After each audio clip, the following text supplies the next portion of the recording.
Now let's wrap up on PFAG, Yeah. Tony. PFAG is your baby. Why did you set it up? I set it up because it was very important for an institution, an association to be there to defend the interests of the players. When the salaries are not paid, when contractual agreements are not respected, and for the players also to have a voice and to help players also with life after football. When I registered and set it up in 2009, nobody believed in it. We inaugurated the PFAG on the 25th of May 2010 at the Silverbird Cinema. Okay. And that was symbolically before the first ever World Cup on African soil. Yeah. And it was a parade of a lot of players who came.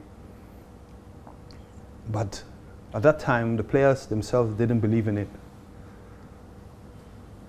Do they believe? You know, we have helped people like Joe Odoi, who needed an eye operation, Ajumandua, the late Abu Imoro. Yeah. May so rest in perfect peace. We paid his rehab for almost 8 months, and we've tried our best. And many others, which we have supported. I spoke to you about the agreement with the Johan Cruyff Institute, is to help them to prepare well for their lives after football. So we are well set up, and the next step is something like a collective bargaining agreement, which is very, very important.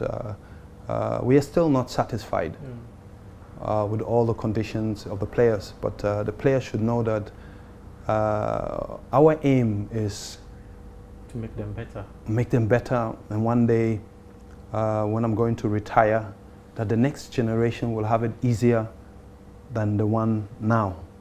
And a lot of players thought, a lot of people thought we're only focusing on the international players. No, it's the domestic players who are even more important.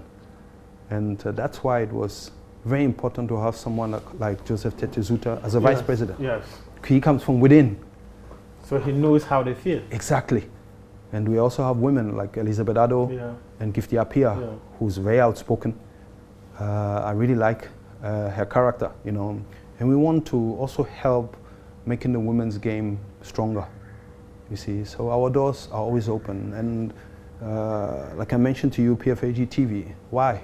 To give them more education about what we are doing. We even have the newsletter now, Jangbeshi. Oh, wow. Yeah, we had a few episodes, but we were working on the proper format. I will send one copy to you as well. And for us, it's educating, educating, educating.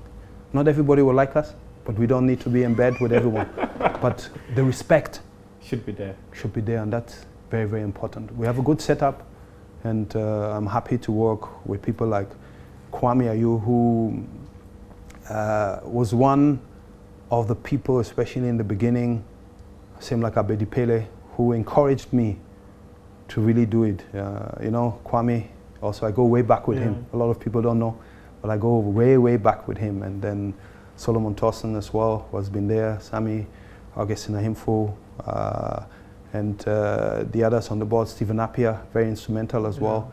They're all supporting, 100%. Tanko is also on the board.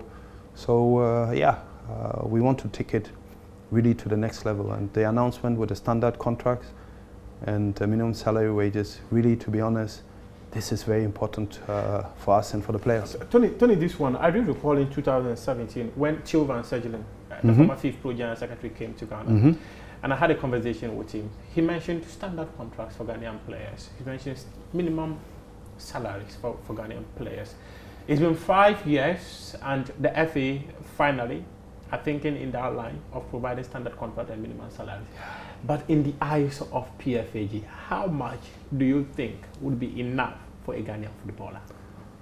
This is yet to be discussed. We have a figure in mind, but you know, if I just voice it out like that, without properly discussing it yes. With the FA, it will not be good.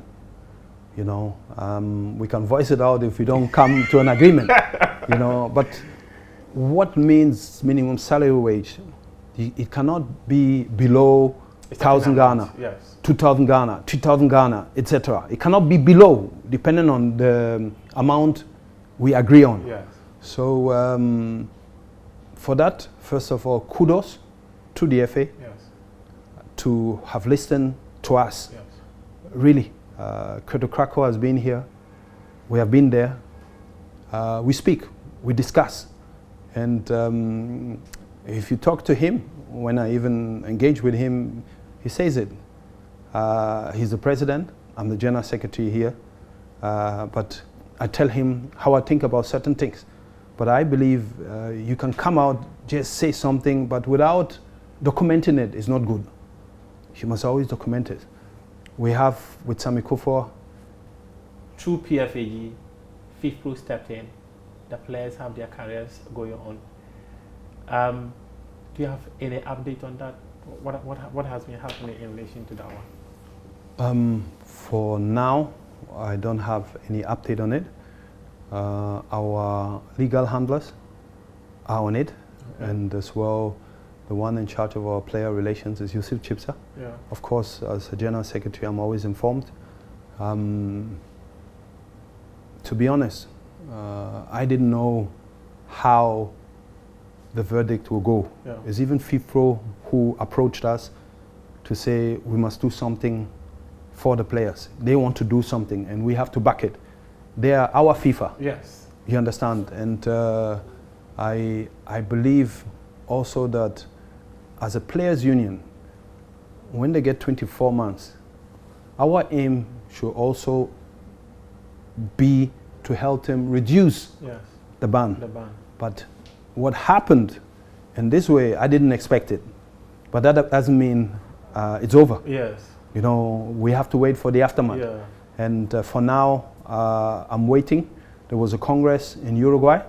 Solomon Thorson went, and I'm waiting for him to give me the update on all this.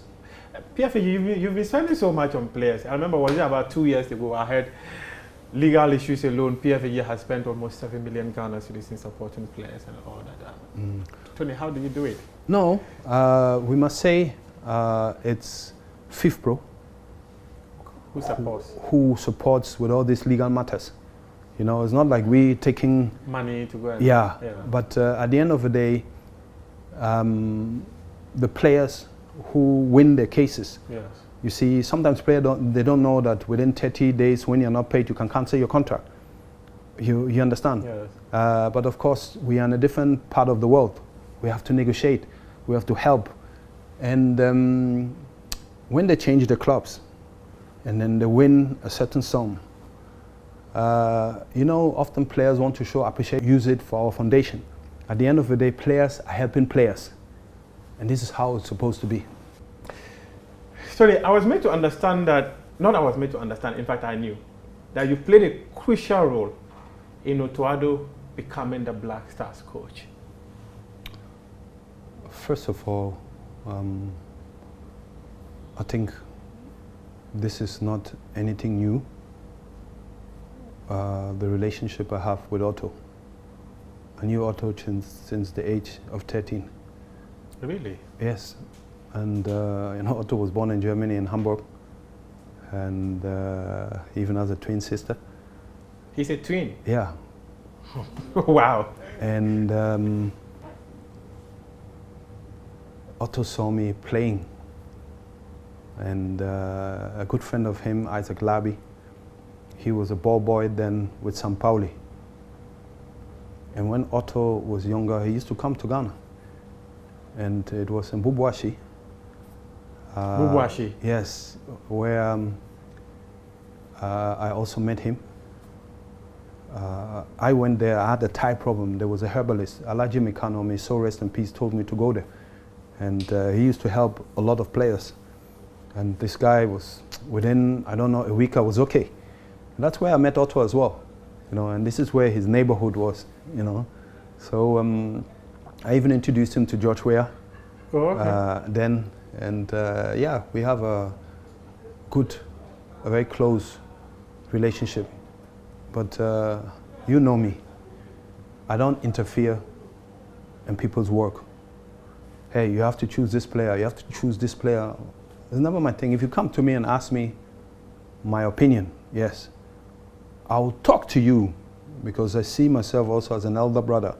When there are some managerial things I see, and I said, look, I have the experience from here. I know the mindset. Think about this and that. It's the same way Sami Kufo also tells him. You understand? But talking about player selections and everything, I will never, if I would be a coach... How do you convince him to accept the job? Let me finish. I will never accept also people to come and tell me, use this one, use this one. I must say, first of all, it's Kurt Okraku who wanted Otto. The GFA president? Yes, by all means. What I did was just to support him in traveling to Germany. And you also know my links in Germany with the management of Borussia Dortmund. Somebody like Michael Zorc, who was the sporting director, but he retired. Then you have Sebastian Kehl, even Edwin, the coach. At that time, he was a technical director. Yeah. So there was a relationship, you know. And so when the President Kurt asked me to accompany him and support him, I said, yes, of course, I'll do it. It's for Ghana too. And yeah, that's what I did. But he was the one who wanted Otto. He was going all out to get Otto. Was it difficult convincing Otto to accept the job? I don't think it was so difficult, but the circumstances around him being on the contract with Dortmund, then having the qualifiers, and then see the next step when you qualify to go to the World Cup. But I think at that time, every league will be on hold.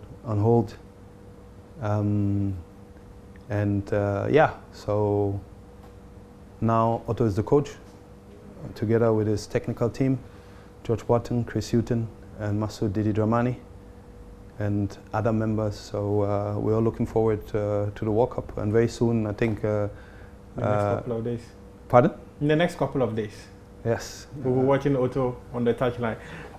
How? No, in the next couple of days, you will have the final 26 also coming up. Yeah. How gratifying was it for you in that Moshood Abiola Stadium when Ghana secured that draw to qualify for the World Cup? You see, I follow the Black Stars everywhere. When Charles Akuna was there, when Kwesi Appiah was there, I watched the Black Stars everywhere. Even if I can travel outside, I'll travel to watch them. I'm a fan, but I'm also with the Players Union. Same like Sami Kufo. Yeah. You see, even when Charles Akuna was the coach, I was there, I was everywhere. And I know Charles also since a very long time. Yeah. You know, we played in the national team together, and we are very open to each other. Just not to cut you, but Charles Sike Akuna told us something very interesting. That yourself and him, and he mentioned some other players, you were always looking out for players of Ghanaian nationality to play for the national team. Yes. You know, very interesting what CK was telling you. Hans Sape. Yes. His father came to talk to me in Germany. At that time, I'd stopped playing. You know, Hans is also from Cologne. Yes. He played in my club. Yes. And already his other brother, Eddie Sape, also played for Cologne. So I spoke with Hans and this. And then the father also came. You know, he was a very vibrant man. And then I called CK. At that time, CK was the captain. I said, CK, what do you think about Hans Sape? I think he's tactically very good. And CK said, no, I think also he can help us. Let me do the rest. That's how it happened with Hans Sape. There was Kevin Prince Boateng as well. Yes. And I think it's my duty to speak to those players and to make it happen, that only if they want to. Yes. But I was the first to be born in the diaspora to play for Ghana. Yes. So I'm speaking of So you are now more experience. The arrowhead, the symbol that The pioneer. the pioneer for most of the players also in the diaspora who wants to play for a national But team. what I'm trying to tell you is that I can explain certain things to them. You see, back in the days I was new, but now I live in Ghana. I know the circumstances around. If they have the environment. The environment, if they have certain questions to ask, and I would tell them honestly. That's why I even said, and I spoke to Kurt Okrako as well, that we need an office in Europe to get these young guys earlier. And because their mindset is totally different, unless you have parents like I had who really explained the environment to you. But this is where I see my role, where CK can talk, where Otto himself can talk, where Sami Kufo can talk, etc. You see, so I believe that this is very, very important. Otto he played the first World Cup in 2006. He was part of the technical team in 2014 because he scouted that, for Ghana for the 2014 World Cup. Now he goes there as a head coach. Mm-hmm. Considering the experience he's acquired, what do you think Otto can do? And having known him since he was 13 years. You see, first of all, when you go to a World Cup, and I had the pleasure in 2006 to be part of the delegation, and so also what happened behind the scenes. So it is very, very important to be well prepared. Apart from technical and tactical skills, you need also managerial skills, because this is the first time Otto will be with a team for 3 to 4 weeks. Yes. So you will have different moods in camp. You see, every player has a different character. You have a captain with Dede and Thomas Partey, who are the leaders together with all those who have experience. Exactly, Jordan, Baba has been there for quite a while. And it's important to have a good atmosphere, a good ambience, a good team spirit that can take you places. Believe me, it's very important. The FA, they're already in Qatar. And this is very important. That we go, we're there ahead, they have been going 3, 4, 5 times. This is a World Cup. You can't leave anything to chance. Bonuses should be paid if they're owing the players. The environment within camp, you have to make sure that everything is tip-top.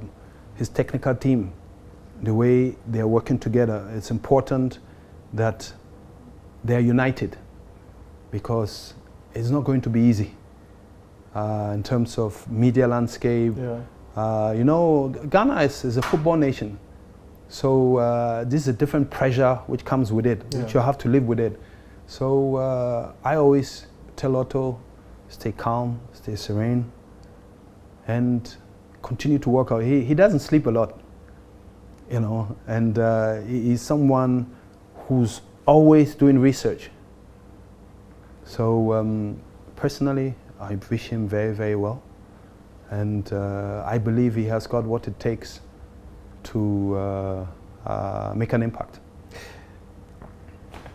There are many Ghanaians who feel that the 7 matches Otto has played so far hasn't been so convincing enough for them. And you know him, like you said, we need a certain atmosphere. He's someone who doesn't sleep because he's always doing research, because he wants to know.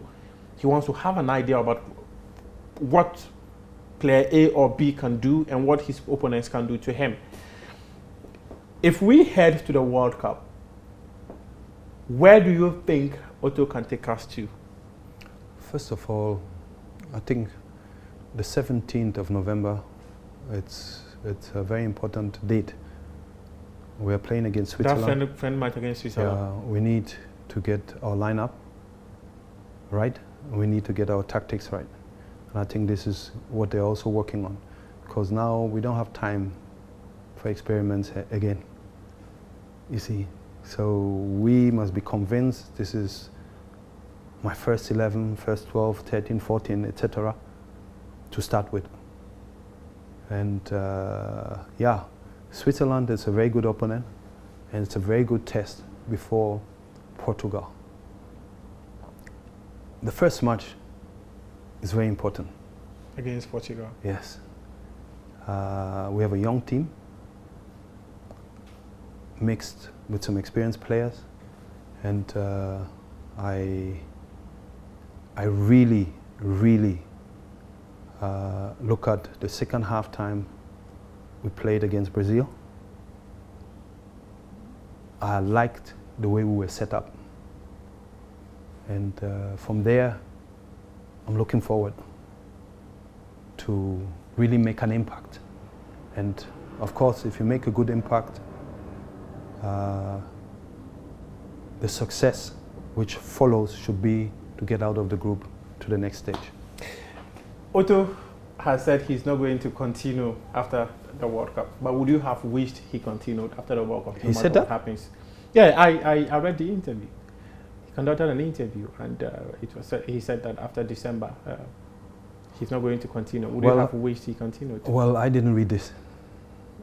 I don't know. I didn't read this, so wow. I think no, maybe I didn't see it. Yeah, but his contract even ends in December. Yeah. So if his contract ends in December, would you advise the FA to extend it? Let's wait until after the World Cup.